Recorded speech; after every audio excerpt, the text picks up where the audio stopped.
Assalamualaikum warahmatullahi wabarakatuh. Kepada sahabat-sahabat pemukhlis dimanapun saja berada, di bulan Ramadan ini mari kita semuanya memperbanyak doa kepada Allah Subhanahu wa taala. Sebagaimana Allah berfirman, "Fa idza sa'alaka ibadi anni fa inni qarib, ujibu da'watad da'i idza da'an falyastajibu li wal yu'minu bi la'allahum yarsyudun." Katakanlah Muhammad kepada umatmu, apabila mereka bertanya kepadaku, jawab, aku sangat dekat. Aku akan mengabulkan semua permohonan mereka semua. Kemudian Rasulullah SAW menyampaikan hadisnya kepada sebagian sahabatnya, ad-du'a'u huwal ibadah. Doa itu adalah ibadah kepada Allah Subhanahu wa taala. Kemudian beliau membaca salah satu ayat di dalam Al-Qur'an, innalladzina yastakbiruna an ibadatihi sayadkhuluna jahannama dakhirin. Sesungguhnya orang-orang yang tidak mau beribadah kepada Allah, orang-orang yang sombong tidak mau berdoa kepada Allah Subhanahu wa taala, dia akan masuk ke dalam neraka dalam keadaan yang sangat terhina. Oleh karena itu jamaah kaum muslimin yang dimuliakan oleh Allah Subhanahu wa taala, setiap manusia dengan ujiannya masing-masing. Kita sangat butuh kepada Allah Subhanahu wa taala untuk diselesaikan segala macam masalah kehidupan yang menghimpit kita semuanya.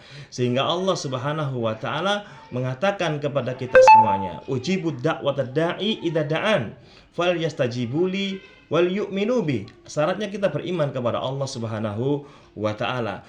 Kemudian Rasul Shallallahu Alaihi Wasallam juga menyampaikan hadisnya kepada kita.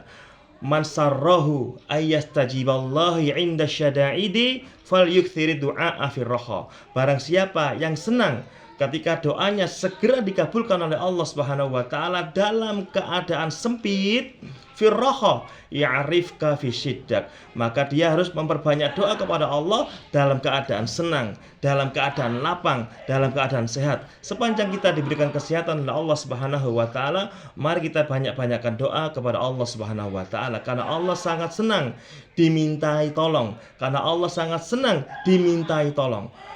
Bahkan ada sahabat Nabi Shallallahu Alaihi Wasallam yang masih kecil, cucu Nabi Shallallahu Alaihi Wasallam mengatakan, diberi nasihat, idza sa'alta fas'alillah, idza sta'anta fasta'in billah. Jika engkau minta tolong, minta tolonglah hanya kepada Allah. Jika engkau minta perlindungan hanya kepada Allah Subhanahu wa taala. Oleh karena itu sahabat-sahabat semua yang dimuliakan oleh Allah Subhanahu wa taala, mumpung ini bulan Ramadan jamaah, mari kita semuanya mendekat kepada Allah. Kita manusia yang banyak dosa, kita manusia banyak berbuat dosa dan maksiat. Kita butuh pengampunan Allah Subhanahu wa taala, kita butuh rahman dan rahimnya Allah Subhanahu wa taala agar senantiasa menyertai kita semuanya. Teman-teman, jangan lupa habis sahur, kemudian duha di waktu pagi, habis duhur, asar, maghrib, sepanjang kita berpuasa kepada Allah Subhanahu wa taala, Allah akan mengabulkan semua permohonan kita. Hatta yuftiru, sampai ia berbuka kepada Allah Subhanahu wa taala. Mari teman-teman semuanya, mumpung ini di bulan Ramadan, masih hari keberapa ini, hari keempat atau kelima, banyak-banyakin doa kepada Allah Subhanahu wa taala. Semoga Allah Subhanahu wa taala mengijabah semua kebutuhan kita, menjawab semua permasalahan-permasalahan kita, sehingga tidak ada masalah, sehingga tidak ada halangan ketika kita berdoa kepada Allah, ketika kita beribadah kepada Allah, melaksanakan aktivitas-aktivitas yang lainnya. Semoga kita semuanya dalam lindungan Allah Subhanahu wa taala. Semoga manfaat. Assalamualaikum warahmatullahi wabarakatuh.